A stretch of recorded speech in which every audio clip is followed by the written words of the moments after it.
Pierre-Luc Roussy, enseignant en mécanique marine à l'École des pêches et de l'aquaculture du Québec, a réalisé 2 simulateurs de course réalistes. TVCGR est allé le rencontrer lors de la présentation des simulateurs le 22 septembre dernier à l'EPAC. Dans le cadre des projets étudiants, à titre personnel, Pierre-Luc Roussy, enseignant en mécanique marine à l'École des pêches et de l'aquaculture du Québec, a fabriqué un simulateur de course sur une Mini Cooper. Il nous raconte comment il a réalisé ce projet. Pendant les projets étudiants, les étudiants avaient le droit d'emmener leurs projets personnels. Mais c'était pas tout le monde qui avait des projets. Fait que j'ai emporté ma Mini Cooper, qui est un projet personnel pour moi, puis j'ai fait participer mes étudiants dans mon projet. La Mini Cooper, j'ai commencé au début de l'année passée. Fait qu'on l'a commencé à l'École des pêches, puis je l'ai terminé chez nous à la maison. La voiture était plus fonctionnelle parce que le moteur était défectueux. Ce qu'on a fait avec les étudiants en mécanique, on a sorti tout ce qui était mécanique du véhicule. On a enlevé le moteur, on a enlevé la transmission, tank à essence, on a tout enlevé le silencieux. Puis c'est là qu'on a commencé à faire les installations pour pouvoir mettre un volant de course, des pédales de simulation, faire la place pour installer l'ordinateur, les écrans, etc. Bien, les équipements qui permettent la simulation, tu as un bon ordinateur avec une bonne carte graphique, dans le fond. Après ça, ça te prend un volant pour faire de la simulation, un volant contrôlé par ordinateur. Ça te prend des pédales qui sont contrôlées par ordinateur. Ça te prend des shifters pour changer les vitesses, les breaks à main. Puis ce qui change avec les miens, c'est ils bougent. Fait que on appelle ça des motion simulators. C'est que c'est des simulateurs, ils bougent d'après ce que tu ressens dans le jeu vidéo. Si dans le jeu vidéo, tu es en train de freiner, bien, la Mini Cooper, ce qu'elle va faire, elle va envoyer le banc qui va basculer vers l'avant pour te faire sentir le freinage. Si tu accélères, elle va envoyer le banc légèrement par l'arrière comme pour te faire ressentir l'accélération. Chaque changement de vitesse, tu vas ressentir une petite impulsion dans le banc, comme si tu changerais de vitesse dans un vrai véhicule de course. Si tu piles sur un vibreur dans un virage, le banc va te faire ressentir le vibreur comme si c'était vraiment réel. J'ai réussi à garder la pédale à essence qui est d'origine. Vu qu'elle était électronique, j'ai réussi à l'adapter avec des Arduino micro, que j'ai réussi à la brancher avec l'ordinateur.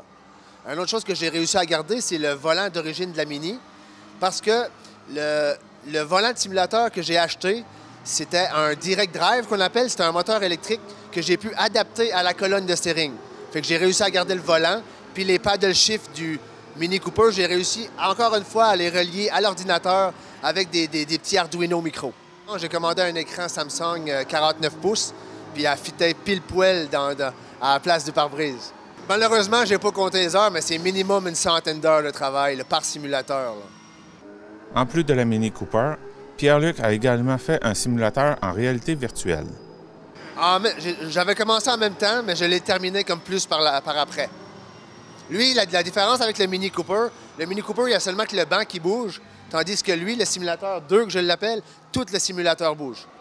Parce que c'est 4 gros vérins électroniques qui sont contrôlés par ordinateur. Donc, à mon avis personnel, la sensation est encore meilleure. Puis, avec le casque virtuel, mais malgré qu'avec le Mini, tu es vraiment assis dans le Mini, avec le casque virtuel, tu te vois à l'intérieur du jeu vidéo. Fait que si tu regardes tes jambes assis dans le simulateur, tu vois les jambes du pilote automobile dans le jeu vidéo. Si tu regardes si tu tournes la tête, bien, tu vois vraiment l'intérieur du véhicule complet du jeu vidéo. C'est vraiment full immersif. C'est ce qu'il y a de plus réel, selon moi. Concernant les jeux, ce n'est pas n'importe lesquels qui peuvent être joués sur ces simulateurs. Fait qu'il y a beaucoup de jeux disponibles sur le site Internet Steam. Tu peux aller acheter des jeux là-dessus et les downloader sur ton ordinateur. Il y a e-Racing, entre autres, qui est un jeu vraiment populaire avec un abonnement mensuel. C'est ces deux-là que j'utilise pour mes simulateurs. Il y a Assetto Corsa, tout ce qui est jeux de rallye, Dirt 2, Dirt 4. Ça prend des jeux, pas vidéo, mais vraiment des jeux de simulation. Parce que les jeux de simulation, ce qu'ils font, ils te donnent on appelle ça des télémétries.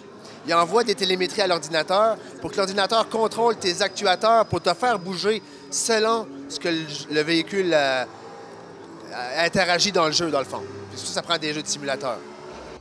Ces projets ont permis aux étudiants de mettre en pratique ce qu'ils ont appris dans leurs cours. Une des matières que j'enseigne à l'École des pêches, c'est l'électricité. Donc, ça permet vraiment de faire plein de branchements électriques, un peu de programmation sur ordinateur. C'est ce qu'on ne voit pas dans le cours, mais oui, ça a permis de un peu intégrer le cours, de mettre la main à la pâte sur ce qu'on apprend dans le cours, avec tout ce qui est électricité. Puis, oui, ça a fait une belle approche.